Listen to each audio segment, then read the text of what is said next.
Hey friends, it's Hot Rod doing a video review again, and this time it's of Revenge of the Fallen Soundwave. Soundwave comes as a satellite, apparently. Not really the greatest looking satellite in the world, I guess. But he is Cybertronian, so I guess, I don't know. This is the mode that is recommended for the satellite mode. Personally, I don't really like it too much. It doesn't lock everything together in place as nicely as I would have liked. So I've come up with a kind of an alternate.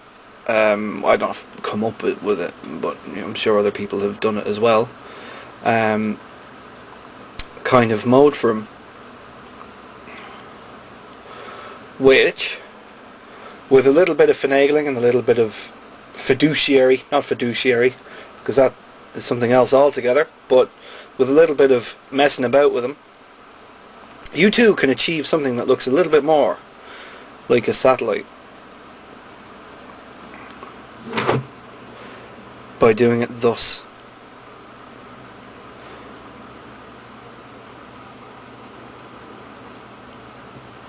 I think that looks a bit more interesting, a bit more satellite-y looking. That's just my personal opinion, but hey, I just think that looks a bit better. Takes up a bit more space as well, the whole star configuration. I think it just looks great. Colour scheme wise, as we can see, I have additional light. God gave me light, and here it is. Oh my, we have light.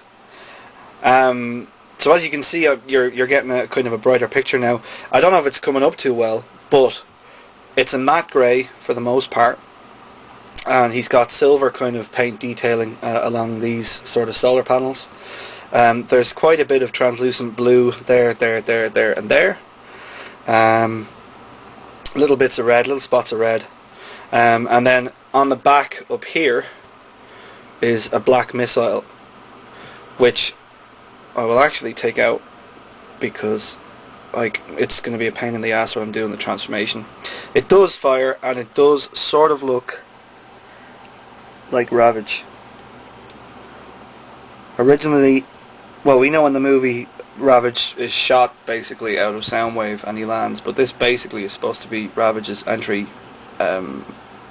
form, or orbit entry form. Which is kind of nice. If you look at it, you can actually kind of see some of the detailing. It's simplified, but you can kind of see like where the legs and stuff are, and it's a nice little touch. I quite like this. This looks pretty good. What I really like about it is, on the back is, you can see the robot there. There's Soundwave's head, the actual head. But what's really interesting is that he's got this second head right up here at the front, which I think actually looks a bit closer to the final model that was in the movie. See if you can spot that there. That's the second head there, which I think is kind of interesting. I don't know what it's in relation to. I don't know why he's got this second. I mean, it's clearly a head. It's got a neck and a and a face and a crown. So I don't know if it's supposed to be. Is he supposed to be kind of a punch counter punch kind of thing? I don't know. I think that's pretty cool. So we will move on to his second mode, which is a jet. And then magically, when you take a look, it's as if nothing has happened. But in fact it has. These wings have swung out and they're coming out more to the side. And then you've got the other wings which go at the back. I guess they're supposed to look like kind of thrusters or engines or, I don't know, something. And then you've got the talons under the wings. The jet mode is it kind of reminds me a little bit of Vector Prime.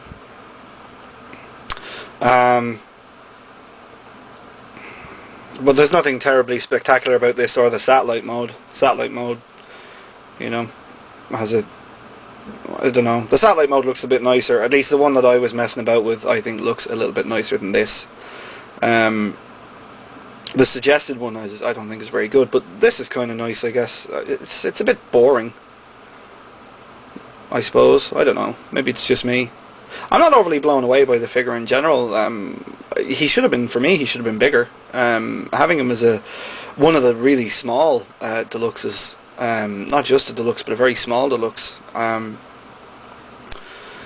you know, it kind of makes you wonder what they were thinking when it came to getting the toy out there. And it doesn't really feel like a jet, you know, there's something kind of pew pew about it, you know, it just looks like another version of the satellite, ready to commit another egregious assault on an unsuspecting and innocent satellite with drugs stolen from Rohypnotron.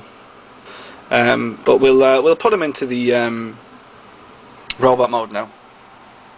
And then once you get him into robot mode, the figure kind of comes more alive. I don't know if it's because the other two modes are kind of crap that make this mode look a good sight better. It's hard to gauge, really. You know, it's Soundwave, and you know, you can't really be a Transformers fan if you don't, at least of the old school. I know the new school, there's been a decided absence of Soundwave, but I think everyone has a spot for Soundwave in their heart somewhere, and it looks nice. It's one of those look but don't touch kind of toys, in that it looks really nice. Universe Galvatron has this. Looks great until you touch him, and then you kind of see that there's a kind of a feeling of what was the big deal, or, you know, it's underwhelming was the word I was looking for. I mean, he does have a lot of the traits of kind of Soundwave and stuff like that. You know, he's blue, he's grey, he's more grey than blue. He's got the kind of yellowy sort of trim here, like the tape deck had and stuff like that. And the face is distinctly Soundwave. I mean, it's, you know, you can't really argue with that. That face is pure Soundwave, I think. Just move your fight. But the figure itself kind of comes with a few flaws. I mean, for someone like me, anyway, I think he comes with a few flaws. He comes with some good stuff too, but the arms are just not great. They have the kind of same problem as Cybertron Scourge, and Cybertron Scourge is a figure I absolutely adore, but the arms just have that kind of, because of the way they're moulded and because of the angle they're at, you can't bend them that way so that he's holding his fist out right in front of him. You've got to do it that way and then up. And it just looks like he's going to stab you with these blade things hanging off. It's like he's going to slash you up and steal your wallet.